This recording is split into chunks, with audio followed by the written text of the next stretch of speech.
എല്ലാവർക്കും നമസ്കാരം. നിത്യസത്യമായ വൃന്ദാവനത്തിലെ ഓരോ അത്ഭുതങ്ങളും കണ്ടും കേട്ടും അനുഭവിച്ചറിഞ്ഞും നമ്മളിങ്ങനെ യാത്ര തുടരുകയാണ്. ഇളം തണുപ്പുള്ള പൊടിമണ്ണിലൂടെ ഞങ്ങളിങ്ങനെ വേഗം നടക്കുകയാണ്, കുഞ്ഞു കുട്ടികളെ പോലെ അവിടെ എത്തിയിട്ട് കളിക്കാനായിട്ട്. വൃന്ദാവനത്തിലെ രമൺ രേത്തിയിലാണ് ഞങ്ങളിപ്പോൾ എത്തിയിട്ടുള്ളത്.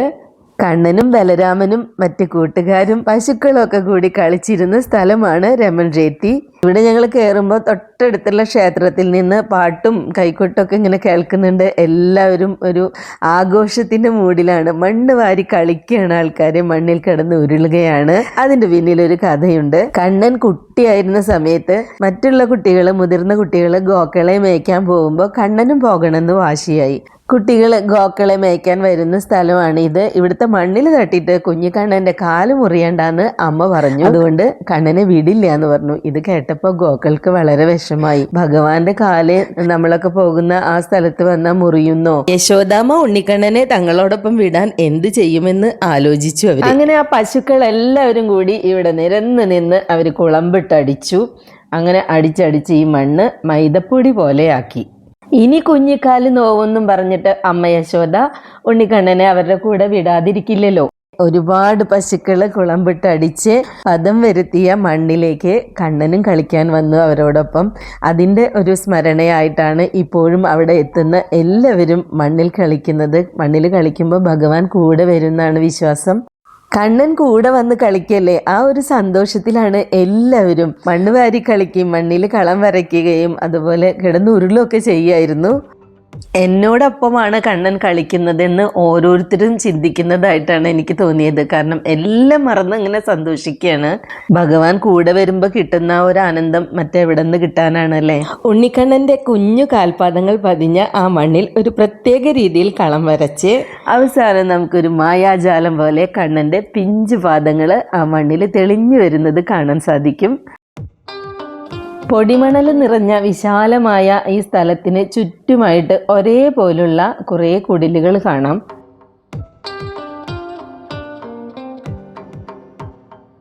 ഭഗവത് കഥകൾ ഇങ്ങനെ കേട്ടുകൊണ്ടിരിക്കുമ്പോൾ ആ കാലത്ത് നമ്മളും അവിടെ ഉണ്ടായിരുന്നു എന്നാണ് തോന്നുക. അതുപോലൊരു ആനന്ദമാണ് എല്ലാവർക്കും അനുഭവപ്പെട്ടത്.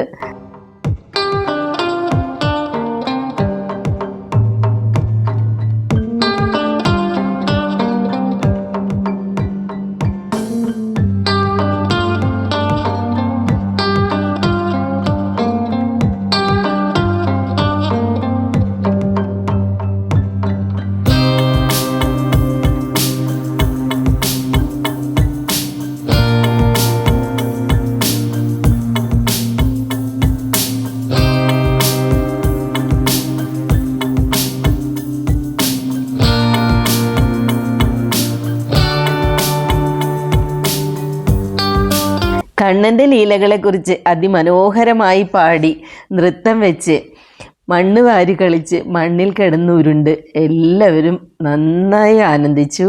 ഈ വ്രജഭൂമിയിൽ ഭഗവാൻ മാത്രമാണ് നമ്മളോട് കൂട്ടുകൂടാൻ വരുന്നത്. ഭഗവാന്റെ കൂടെയാണ് നമ്മൾ നടക്കുന്നതും കളിക്കുന്നതും മിണ്ടുന്നതും എല്ലാം. അപ്പം അതുകൊണ്ട് തന്നെ നമുക്ക് മറ്റൊന്നിനെ കുറിച്ചും ആകുലതകളില്ല. പ്രായഭേദമന്യേ എല്ലാവരും അവിടെ ആനന്ദിക്കുക തന്നെയായിരുന്നു.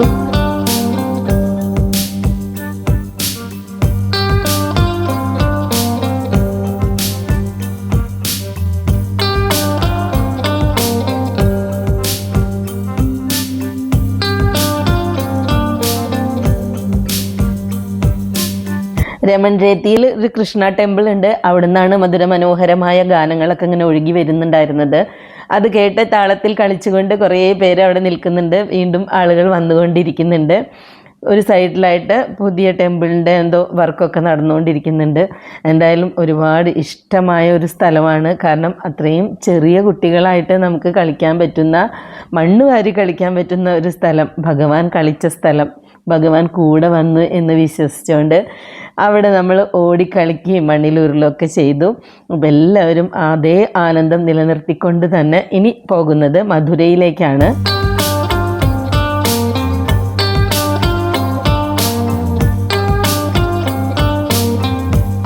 രമൺ രേത്തിയിൽ നിന്ന് ഇനി ഞങ്ങൾ പോകുന്നത് മധുരയിലേക്കാണ്. മധുരയിലെ കംസന്റെ ജയിലിലാണല്ലോ ഭഗവാൻ ജനിച്ചത്. അവിടെ നിന്ന് ഗോകുലത്തിലേക്ക് കണ്ണനെ കൊണ്ടുവരികയായിരുന്നു.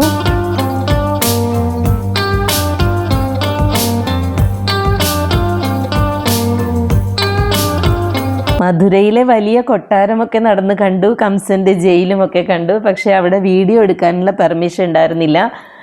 മറ്റു ചില പ്രശ്നങ്ങൾ കാരണം അവിടെ ഹൈ സെക്യൂരിറ്റിയാണ്. അതുകൊണ്ട് തന്നെ ഫോണൊന്നും അലൗഡ് അല്ലായിരുന്നു. നല്ല ചെക്കിംഗ് ഒക്കെ ആയിരുന്നു.